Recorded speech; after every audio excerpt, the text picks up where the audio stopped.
Hello বন্ধুরা, তোমাদের সকলকে স্বাগত জানাই তোমাদের প্রিয় ইউটিউব চ্যানেল বাংলা কুইজে। আবারও আমরা চলে এসেছি গত 7 দিনের কারেন্ট অ্যাফেয়ার্সের বাছাই করা কিছু প্রশ্নোত্তর নিয়ে আমাদের সেগমেন্ট উইকলি কারেন্ট অ্যাফেয়ার্স। তো আর দেরি না করে চলো প্রশ্নোত্তরে চলে যাই। প্রথম প্রশ্ন, গুগল ট্রেন্ডস 2020 অনুসারে ভারতে সর্বাধিক সার্চ করা হয়েছে কোন শব্দটি? গুগল ট্রেন্ডস 2020 অনুসারে মোস্ট সার্চ ওয়ার্ড ভারতে কোনটি? Corona virus, pandemic, IPL, quarantine. এর মধ্যে সঠিক উত্তরটি হয়ে যাবে option C, IPL. IPL Indian Premier League. এই আইপিএল এই শব্দটি কিন্তু ভারতে সর্বাধিক সার্চ করা হয়েছে, গুগল ট্রেন্ডস তাই বলছে। এবছরের আইপিএল চ্যাম্পিয়ন হয়েছে মুম্বাই ইন্ডিয়ান্স। এবছর আইপিএল অনুষ্ঠিত হয়েছিল দুবাইতে। আচ্ছা, এই রিলেটেড একটি প্রশ্ন, Cambridge dictionary word of the year কী হয়েছিল? সেটা হচ্ছে কোয়ারেন্টাইন। আগের দিন আমরা কারেন্ট অ্যাফেয়ার্স যে ছিল উইকলি কারেন্ট অ্যাফেয়ার্স, সেখানে আমরা দেখেছিলাম। চলে আসছি পরের প্রশ্নে। ওয়ার্ল্ড ইকোনমিক ফোরাম এর বিশেষ বার্ষিক সভা 2021 অনুষ্ঠিত হবে কোন দেশে? Option A Germany, option B Bharat, option C Singapore, option D Switzerland. এটি সঠিক উত্তর হয়ে যাবে অপশান সি, সিঙ্গাপুর। সিঙ্গাপুরে ওয়ার্ল্ড ইকোনমিক ফোরামের স্পেশাল অ্যানুয়াল মিটিং 2021 অনুষ্ঠিত হবে এবং এটি ঘোষণা করছে ওয়ার্ল্ড ইকোনমিক ফোরাম অর্গানাইজার্স। এবং এই যে 2021 সালের বিশেষ বার্ষিক সভা সেটি অনুষ্ঠিত হবে মে মাসের 13 তারিখ থেকে মে মাসের 16 তারিখ পর্যন্ত। এবং এটি হবে প্রথম এশিয়ার কোনো জায়গায় ওয়ার্ল্ড ইকোনমিক ফোরামের বিশেষ বার্ষিক সভা। এবং সুইজারল্যান্ডের দাভোসের বাইরে এটি হচ্ছে দ্বিতীয় বার্ষিক সভা, যেটি সুইজারল্যান্ডের দাভোস, সেখানেই নর্মালি ওয়ার্ল্ড ইকোনমিক ফোরামের বার্ষিক সভাগুলি অনুষ্ঠিত হয়, কিন্তু এই নিয়ে দ্বিতীয়বার সেটি সুইজারল্যান্ডের দাভোসের বাইরে অনুষ্ঠিত হচ্ছে এবং এশিয়াতে প্রথমবার অনুষ্ঠিত হবে। তো এটি একটি বিশেষ, এই জন্যই। চলে আসছি পরের প্রশ্নে।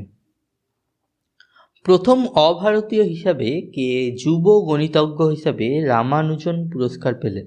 Option A Marcelo Viana, option B Joseph Keller, option C Carolina Araujo, option D Maryam মির্জাখানি।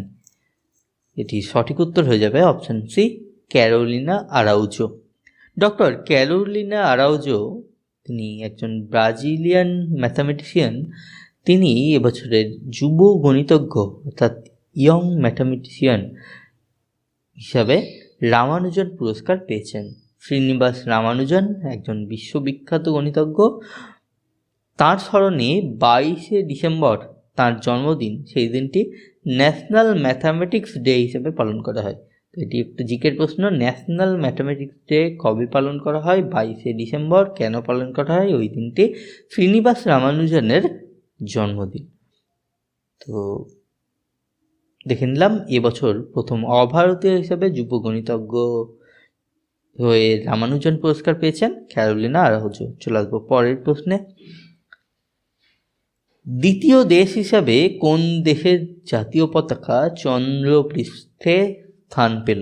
Option A Japan, option B Russia, option C চীন, অপশান ডি ইসরায়েল। সঠিক উত্তর হয়ে যাবে অপশান সি, চীন। চীনের জাতীয় পতাকা সম্প্রতি চন্দ্রপৃষ্ঠে স্থান পেয়েছে। 1969 সালে প্রথমবার আমেরিকার জাতীয় পতাকা চাঁদে উত্তোলিত হয়েছিল এবং যে মিশনে সেটি করা হয়েছিল সেটা হচ্ছে অ্যাপোলো 11 মিশন। সেখানে আমরা জানি 3 জন নকশা ছিলেন, নীল আর্মস্ট্রং, এডউইন অলড্রিন এবং মাইকেল কলিন্স। অনেক সময় প্রশ্ন আসে কে প্রথম চাঁদে পা দিয়েছিলেন? Neil Armstrong. তো চলে আসবো পরের প্রশ্নে। ফর্মুলা 1 আবু ধাবি গ্রাঁ-প্রি কে জিতলেন? ফর্মুলা 1 আবু ধাবি গ্রাঁ-প্রি কে জিতলেন? Option A Charles Leclerc, option B Sebastian Vettel, option C Max Verstappen, option D Valtteri Bottas. এটি সঠিক উত্তর হয়ে যাবে option C, Max Verstappen. Dutch driver, নেদারল্যান্ডসের ড্রাইভার ম্যাক্স ভার্স্তাপেন সম্প্রতি ফর্মুলা 1 আবু ধাবি গ্রাপি জিতে নিয়েছেন। তিনি ফর্মুলা 1-এর একটি দল রেড বুলের সদস্য, তার দলের নাম রেড বুল। তো ম্যাক্স ভার্স্টাপেন তিনি আবু ধাবি গ্রাপি জিতেছেন। চলে আসবো পরের প্রশ্নে। Times 2020 athlete of the year হিসেবে কার নাম মনোনীত হয়েছে? Times 2020 athlete of the year. Option A LeBron James, option B James Harden, option C Kevin Durant, option D Kawhi Leonard. তো এই চারটির মধ্যে সঠিক উত্তরটি কোনটি হবে? Option A is the right answer, LeBron James. LeBron James Times 2020 সালের athlete of the ইয়ার হিসাবে মনোনীত হয়েছেন। বিখ্যাত বাস্কেটবল প্লেয়ার লেব্রন জেমস এর আগে তিনি তার দল লস অ্যাঞ্জেলস লেকার্সকে NBA খেতাবও এনে দিয়েছেন। তার খেলার জন্যই লস অ্যাঞ্জেলস লেকার্স গত মরশুমে NBA খেতাব জয় করেছে। তো লেব্রন জেমস তিনি একজন বাস্কেটবল প্লেয়ার এবং তার দলের নাম লস অ্যাঞ্জেলস লেকার্স। 2019-20 সালের NBA খেতাব জিতেছে, তাহলে জেনে নিলাম লস অ্যাঞ্জেলস লেকার্স। NBA যার পুরো কথা ন্যাশনাল বাস্কেটবল অ্যাসোসিয়েশন, এই ন্যাশনাল মানে কিন্তু ভারতীয় নয়, হ্যাঁ, এই জিনিসটা মনে রাখতে হবে। চলে আসবো পরের প্রশ্নে। আন্তর্জাতিক চা দিবস কবে পালন করা হয়? ইন্টারন্যাশনাল টি ডে কবে পালন করা হয়? অপশান এ 12ই ডিসেম্বর, অপশান বি 13ই ডিসেম্বর, অপশান সি 14ই ডিসেম্বর, অপশান ডি 15ই ডিসেম্বর। তো এটি সঠিক উত্তর হয়ে যাবে অপশান ডি 15ই ডিসেম্বর। এই দিনটি ইন্টারন্যাশনাল চা দিবস হিসাবে পালন করা হয় 2005 সাল থেকে। চায়ের গুণগত মান সম্পর্কেও মানুষকে সচেতন করা হয়। চলে আসছি পরের প্রশ্নে। ভারতের কোন স্থানে সম্প্রতি নতুন বছরের উৎসব লোসার পালন করা হয়েছে? Option A Himachal Pradesh, option B Manipur, option C Ladakh, option D Arunachal Pradesh. সঠিক উত্তর হয়ে যাবে option C Ladakh.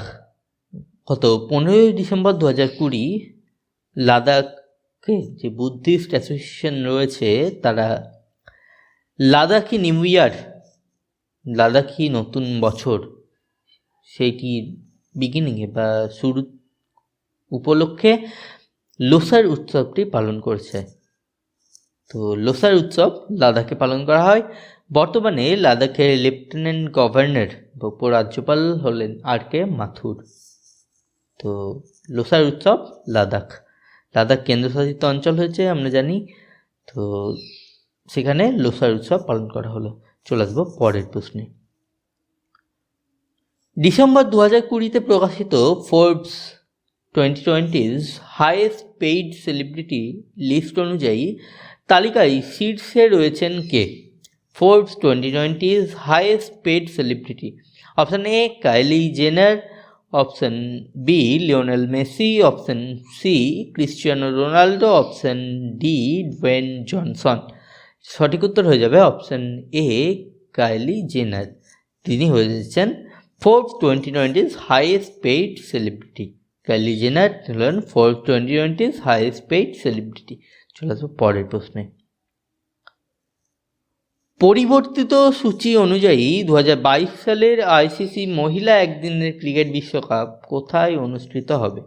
ICC women's ODI world cup কোথায় অনুষ্ঠিত হবে? অপশান এ দক্ষিণ Africa, option B New Zealand, option C Australia, option D Bharat. এটি সঠিক উত্তর হয়ে যাবে অপশান বি নিউজিল্যান্ড। 2022 সালের 4 মার্চ থেকে 3রা এপ্রিল পর্যন্ত এই ICC মহিলা একদিনের ক্রিকেট বিশ্বকাপ অনুষ্ঠিত হবে নিউজিল্যান্ডে। ICC যার পুরো কথা ইন্টারন্যাশনাল ক্রিকেট কাউন্সিল, হেডকোয়ার্টার রয়েছে দুবাইতে এবং বর্তমানে ICCর চেয়ারম্যান হলেন গ্রেগ বার্কলে। নিউজিল্যান্ড যার রাজধানী ওয়েলিংটন, নিউজিল্যান্ডের ক্রিকেট টিমকে বলা হয় ব্ল্যাক ক্যাপস বা কিউইজ। চলে আসবো পরের প্রশ্নে। বাংলাদেশের স্বাধীনতার জন্য পাকিস্তানের বিরুদ্ধে ভারতীয় সেনার জয়কে উদযাপন করার জন্য কোন দিনটি বিজয় দিবস হিসাবে পালিত হয়? অপশান এ 14ই ডিসেম্বর, অপশান বি 15ই ডিসেম্বর, অপশান সি 16ই ডিসেম্বর এবং অপশান ডি 17ই ডিসেম্বর। এর মধ্যে সঠিক উত্তরটি হয়ে যাবে অপশান সি 16ই ডিসেম্বর। 16ই ডিসেম্বর দিনটি বিজয় দিবস হিসেবে পালন করা হয়, কারণ এই দিন বাংলাদেশের স্বাধীনতার জন্য পাকিস্তানের বিরুদ্ধে ভারতীয় সেনা জয় পেয়েছিল। সেই দিনটি আমরা বিজয় দিবস হিসাবে পালন করি ভারতে। 1971 সালে এই যুদ্ধ হয়েছিল এবং এবছর তার 50তম বর্ষ উদযাপনের শুরু হলো এই 16ই ডিসেম্বর। চলে আসছি পরের প্রশ্নে। সম্প্রতি ভারতীয় ডাক বিভাগ এবং India post payment bank IPPB যৌথভাবে যে ডিজিটাল পেমেন্টস অ্যাপ লঞ্চ করেছে তার নাম কি? Option A digital wallet, option B Dak Pay, option C M rupee, option D Pay U Money. চারটির মধ্যে সঠিক উত্তর হয়ে যাবে অপশান বি ডাক পে। সম্প্রতি ভারতীয় ডাক বিভাগ, ইন্ডিয়ান পোস্ট এবং IPPB India post payment bank মিলে একটি অ্যাপ লঞ্চ করেছে, ডিজিটাল পেমেন্টস অ্যাপ, যার নাম হচ্ছে ডাক পে। ডিজিটাল ফিন্যান্সিংয়ে জোর দেওয়ার জন্যই এই পদক্ষেপ বলে মনে করা হচ্ছে। এর মাধ্যমে ব্যবহারকারী ইউপিআই আইডি ক্রিয়েট করতে পারবেন এবং একের অধিক ব্যাংক অ্যাকাউন্ট লিঙ্ক করে আধার এনেবল পেমেন্ট সিস্টেম AEPS এর মাধ্যমে ট্রানজ্যাকশান করা সম্ভব হবে। ইউপিআই এর পুরো কথা হচ্ছে ইউনিফাইড পেমেন্ট ইন্টারফেস। ইউপিআই পুরো কথা ইউনিফাইড পেমেন্ট ইন্টারফেস। তো সম্প্রতি ভারতীয় ডাক বিভাগ এবং ইন্ডিয়া পোস্ট পেমেন্ট ব্যাংক যে ডিজিটাল পেমেন্টস অ্যাপ লঞ্চ করেছে তার নাম ডাক পে। চলে আসবো পরের প্রশ্নে। ভারতের 72তম গণতন্ত্র দিবস 26শে জানুয়ারি 2021-এ লালকেল্লার কুচকাওয়াজের মুখ্য অতিথি হবেন কে? Option A Joe Biden, option B Sheikh Hasina, option C Boris Johnson, option D Emmanuel Macron. সঠিক উত্তর হয়ে যাবে অপশান সি বরিস জনসন। 72তম গণতন্ত্র দিবস 26শে জানুয়ারি 2021 সামনে কিছুদিন পরেই হতে চলেছে। তো সেখানে লালকেল্লার যে কুচকাওয়াজ মেন যে প্যারেড, সেখানে মুখ্য অতিথি চিফ গেস্ট হচ্ছেন বরিস জনসন। সম্প্রতি তাকে আমন্ত্রণ জানানো হয়েছিল, তিনি তা স্বীকার করেছেন। ইউকের প্রাইম মিনিস্টার বরিস জনসন হলেন মুখ্য অতিথি 72তম গণতন্ত্র দিবসের। চলে আসবো পরের প্রশ্নে। সম্প্রতি কোথা থেকে দুইটি Prithvi two surface short range ballistic missile উৎক্ষেপণ করা হলো? Prithvi two surface short range ballistic missile. Option A Balasore, option B Chandipur, option C Thiruvananthapuram, option D Sriharikota. সঠিক উত্তর হয়ে যাবে অপশান এ বালাসোর। উড়িষ্যার বালাসোর থেকে সম্প্রতি পৃথিবী টু নামক দুইটি surface short range ballistic missile উৎক্ষেপণ করা হয়েছে। এই যে Prithvi two surface short range ballistic missile উৎক্ষেপণ করা হয়েছে, এটি তৈরি করেছে DRDO, defence research and development organisation. DRDO যার পুরো কথা defence research and development organisation. চলে আসছি পরের প্রশ্নে। সম্প্রতি অলিম্পিক কাউন্সিল অফ এশিয়া সাধারণ সভা 2030 এশিয়ান গেমসের আয়োজক দেশ হিসাবে কোন দেশকে বেছে নিয়েছে? Option A Saudi Arab, option B Japan, option C চীন, অপশান ডি কাতার। এটি সঠিক উত্তর হয়ে যাবে অপশান ডি কাতার। OCA অর্থাৎ অলিম্পিক কাউন্সিল অফ এশিয়ার জেনারেল অ্যাসেম্বলি বা সাধারণ সভা 2030 সালে এশিয়ান গেমসের আয়োজক দেশ হিসাবে কাতারকে বেছে নিয়েছে এবং তারা ঘোষণা করেছে যে 2030 সালের এশিয়ান গেমস অনুষ্ঠিত হবে কাতারের দোহা শহরে এবং 2034 সাল অর্থাৎ 4 বছর পর 2034 সালে পরবর্তী এশিয়ান গেমস সেটি অনুষ্ঠিত হবে সৌদি আরবের রিয়াদ শহরে। আচ্ছা, 2022 সালে ফিফা ওয়ার্ল্ড কাপ কোথায় অনুষ্ঠিত হবে? 2022 সালে ফিফা ওয়ার্ল্ড কাপ সেটিও কিন্তু অনুষ্ঠিত হবে কাতারে। তাহলে 2022 সালে ফিফা ওয়ার্ল্ড কাপ কাতারে এবং 2030 সালের এশিয়ান গেমস সেটাও কিন্তু হবে কাতারে। চলে আসবো পরের প্রশ্নে। 2022 সালে নেতাজি সুভাষচন্দ্র বসুর 125তম জন্মবার্ষিকী উপলক্ষে তাঁর স্মরণে সংস্কৃতি মন্ত্রক কোথায় একটি মিউজিয়াম গড়ে তোলার সিদ্ধান্ত নিয়েছে? অপশন এ নতুন Delhi, option B Singapore, option C Kolkata, option D Mumbai. সঠিক উত্তর হয়ে যাবে অপশন সি কলকাতা। কেন্দ্রীয় সংস্কৃতি মন্ত্রক কালচারাল মিনিস্ট্রি কলকাতায় একটি মিউজিয়াম গড়ে তোলার কথা জানিয়েছে বা তাদের ভাবনার মধ্যে রয়েছে। 2022 সালে এটি গড়ে তোলার কথা চলছে। এটি 125তম জন্মবার্ষিকী নেতাজি সুভাষচন্দ্র বসুর, এবং আরেকটি কথাও উল্লেখযোগ্য, সেটা হচ্ছে আমাদের ভারতের স্বাধীনতার 75 বছর উদযাপন হবে। সেই উপলক্ষেও এই বিষয়টির উপর বিশেষভাবে জোর দেওয়া হয়েছে। চলে আসছি পরের প্রশ্নে। প্রথম ভারতীয় মহিলা ফুটবলার হিসাবে ইউরোপিয়ান ফুটবল লিগে গোল করার কৃতিত্ব অর্জন করলেন কে? প্রথম ভারতীয় মহিলা ফুটবলার হিসাবে option A Sanju Yadav, option B Bala Devi, option C Aditi Chauhan, option D Pritilata Tudu. এটি সঠিক উত্তর হয়ে যাবে অপশন বি বালা দেবী। প্রথম ভারতীয় মহিলা ফুটবল হিসাবে European football league, professional European football লিগে গোল করার কৃতিত্ব অর্জন করলেন ফুটবলার বালা দেবী, এবং সেই সঙ্গে তিনি একটি ইতিহাসও গড়লেন। প্রথম ভারতীয় মহিলা ফুটবলার হিসাবে ইউরোপিয়ান ফুটবল লিগে গোল করার কৃতিত্ব তিনি অর্জন করলেন, এবং তিনি হচ্ছেন first Indian to join any foreign football league. তিনি প্রথম ভারতীয় মহিলা ফুটবলার যিনি কোনো বিদেশি ফুটবল লিগে খেলছেন, এবং সেখানে গোলও তিনি করলেন সম্প্রতি, বালা দেবী। চলে আসছি পরের প্রশ্নে। 2020 সালের ফিফা বর্ষসেরা পুরুষ ফুটবলার হলেন কে? Option A Lionel Messi, option B Cristiano Ronaldo, option C Luka Modric, option D Robert Lewandowski. এখানে সঠিক উত্তর হয়ে যাবে অপশন ডি রবার্ট লেভানডস্কি। তিনি হয়ে যাচ্ছেন 2020 সালের ফিফা বর্ষসেরা পুরুষ ফুটবলার। আচ্ছা, ফিফা বর্ষসেরা মহিলা ফুটবলার হয়েছেন কিন্তু লুসি ব্রোঞ্জ। এই রবার্ট লেভানডস্কি তিনি পোল্যান্ডের খেলোয়াড়, পোল্যান্ডের জাতীয় দলের খেলোয়াড়, এবং বর্তমানে তিনি বায়ার্ন মিউনিক ক্লাবে খেলছেন। এবং মহিলা ফুটবলার যিনি হয়েছেন বর্ষসেরা তিনি লুসি ব্রোঞ্জ, তিনি ইংল্যান্ডের জাতীয় দলের খেলোয়াড়। এবং ফিফা বর্ষসেরা পুরুষ ফুটবল দলের কোচ হয়েছেন জুর্গেন ক্লপ, তিনি জার্মানি ফুটবল দলের কোচ।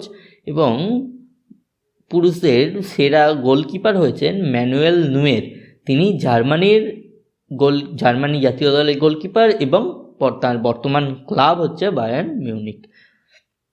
চলে আসবো পরের প্রশ্নে। প্রতি বছর কোন দিনটিতে আন্তর্জাতিক অভিবাসী দিবস পালন করা হয়, অর্থাৎ international migrants day? Option A 15ই ডিসেম্বর, অপশান বি 16ই ডিসেম্বর, অপশান সি 17ই ডিসেম্বর, অপশান ডি 18ই ডিসেম্বর। সঠিক উত্তর হয়ে যাবে অপশান ডি 18ই ডিসেম্বর। এই দিনটি 18ই ডিসেম্বর প্রতি বছর আন্তর্জাতিক অভিবাসী দিবস বা ইন্টারন্যাশনাল মাইগ্রেন্টস ডে হিসাবে পালন করা হয়। এবছরের ইন্টারন্যাশনাল মাইগ্রেন্টস ডে তার থিম ছিল রিমেনিং হিউম্যান মোবিলিটি, এবং এই দিনটি বিশেষভাবে পালন করা এই উদ্দেশ্যে যে যারা মাইগ্রেন্টস রয়েছেন, অভিবাসী রয়েছেন, তাদের হিউম্যান রাইটস অর্থাৎ মানবাধিকার যেন কোনোভাবে খণ্ডন না হয়, সেই বিষয়টি এখানে দেখা হয়। চলে আসবো পরের প্রশ্নে। উত্তরপ্রদেশে আন্তর্জাতিক মানের নতুন যে বিমানবন্দরটি হতে চলেছে, সম্প্রতি সেই রাজ্যের মুখ্যমন্ত্রী তার জন্য কোন নামে সিলমোহর দিয়েছেন? Option A Prayagraj international greenfield airport, Noida international greenfield airport, option C Ghaziabad international greenfield airport, option D Jewar international airport. সঠিক উত্তরটি হয়ে যাবে option B Noida international greenfield airport. উত্তরপ্রদেশে সম্প্রতি একটি আন্তর্জাতিক মানের বিমানবন্দর হতে চলেছে, তার নাম দেওয়া হলো নয়ডা ইন্টারন্যাশনাল গ্রিনফিল্ড এয়ারপোর্ট, যার লোগো রাখা হয়েছে সারস পাখি, এবং এই সারস পাখি হচ্ছে উত্তরপ্রদেশের রাজ্য পাখি। আচ্ছা, পশ্চিমবঙ্গের রাজ্য পাখি কি? হোয়াইট থ্রোটেড কিংফিশার, বুক সাদা মাছরাঙা বা গলা সাদা মাছরাঙাও বলা হয় অনেক সময়। তো এই ছিল বন্ধুরা তো 7 দিনের কারেন্ট অ্যাফেয়ার্সের কিছু বাছাই করা প্রশ্ন। তো তোমাদের এই সেগমেন্ট উইকলি কারেন্ট অ্যাফেয়ার্স কেমন লাগছে বা তোমাদের কোনো যদি সাজেশন থাকে কমেন্টের মাধ্যমে জানাবে। ভালো লাগলে লাইক এবং অন্যদের সাথে ভাগ করে নেওয়ার জন্য শেয়ার করবে, এবং চ্যানেলটি সাবস্ক্রাইব না করে থাকলে অবশ্যই চ্যানেলটি সাবস্ক্রাইব করে দেবে। ধন্যবাদ।